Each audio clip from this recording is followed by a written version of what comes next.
Une fois n'est pas coutume, c'est le Guardian qui a publié l'info tout récemment alors que Zahi Hawass avait déjà déclaré il y a quelques jours qu'il était persuadé d'avoir retrouvé la momie de Néfertiti.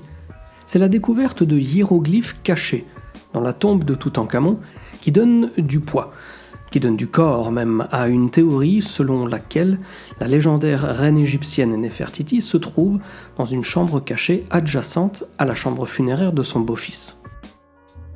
Nicholas Reeves, ancien conservateur du département des antiquités égyptiennes au British Museum de Londres, a déclaré que même si la théorie restait non prouvée après des balayages radars peu concluants, elle avait reçu un nouvel élan suite à ce nouvel indice. Reeves s'est rendu compte que des cartouches représentant Toutankhamon, enterrés par son successeur, avaient été peints sur d'anciens cartouches, toujours de Toutankhamon, mais enterrant Néfertiti, ancienne épouse du père de Toutankhamon, le roi Akhenaton. Sur le mur nord décoré dans la tombe, des cartouches montrent donc Haï, le 12e pharaon de la 18e dynastie et son successeur Toutankhamon, tenant une herminette cérémonielle, sorte de hachette utilisée pour le rite de l'ouverture de la bouche, en exécutant ce même rituel pour restaurer les 5 sens du défunt. Reeves a déclaré qu'une inspection minutieuse des cartouches d'Haï révèle des traces claires d'un nom antérieur, celui de Toutankhamon. Dans sa version originale, cette scène avait montré Toutankhamon exécutant le rituel funéraire pour le propriétaire initial de la tombe, sa prédécesseur immédiate, Néfertiti. Reeves a également ajouté que cette conclusion trouve une confirmation absolue dans les profils faciaux des personnages représentés, notamment le visage de la momie aux traits incontestables de Néfertiti, alors que Toutankhamon officie son enterrement. Découvert il y a exactement un siècle par Howard Carter, le tombeau de Toutankhamon était rempli de chaises et de chars, parmi les trésors éblouissants dont le jeune roi aurait besoin dans l'au-delà.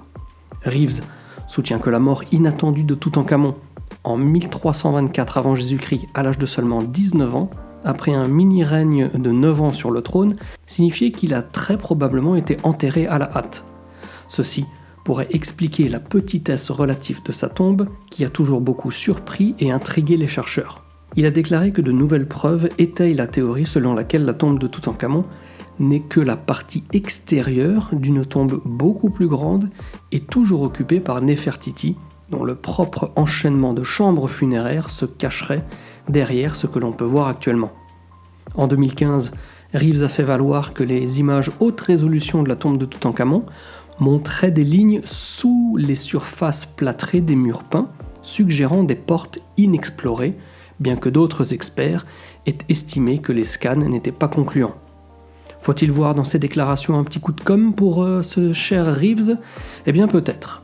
En effet, plutôt que d'étayer entièrement ses propos, il affirme que de plus amples détails figureront dans son prochain livre de Complete Toutankhamon, dont la sortie est prévue à l'automne et qui sera en fait une version révisée d'un de ses anciens livres publiés il y a 30 ans. Il soutient en outre que des études récentes, y compris l'imagerie thermique et l'analyse de la croissance des moisissures, étayent davantage son cas. Selon lui, Toutankhamon n'était qu'un intrus dans une section extérieure, petite section extérieure, d'une vraie tombe royale beaucoup plus vaste. Il cite par exemple Tanis, une ville au nord de Gizeh, à 2 heures de route à peu près, où les sépultures de la 21e dynastie ont été découvertes, intactes et oubliées, derrière une cloison de pierre coulissante décorée, équivalente à ce que l'on trouve sur la rive ouest de Luxor dans la tombe de Toutankhamon. Il explique également que les relevés radars entrepris depuis 2015 ont été inégaux, avec tantôt de grands sceptiques qui n'y voient rien et d'autres techniciens qui perçoivent des indices de construction qui laissent penser qu'il y a forcément d'autres pièces dans ce lieu, sans pour autant être en mesure de déterminer précisément leur emplacement. George Ballard, l'un des principaux spécialistes des enquêtes radar et géophysiques sur les bâtiments et les structures, est aussi excité par la nouvelle découverte et avoue être convaincu qu'un faux mur bloque l'entrée d'une extension de la tombe. Il nous dit ceci. Les preuves que nous avons jusqu'à présent suggèrent qu'il existe une structure artificielle formant le mur nord et le mur est du trésor. Il existe des preuves d'une structure artificielle, bien que cela n'ait pas semblé suffisamment concluant pour certaines personnes. C'est bien là toujours le problème de la science, conclut-il.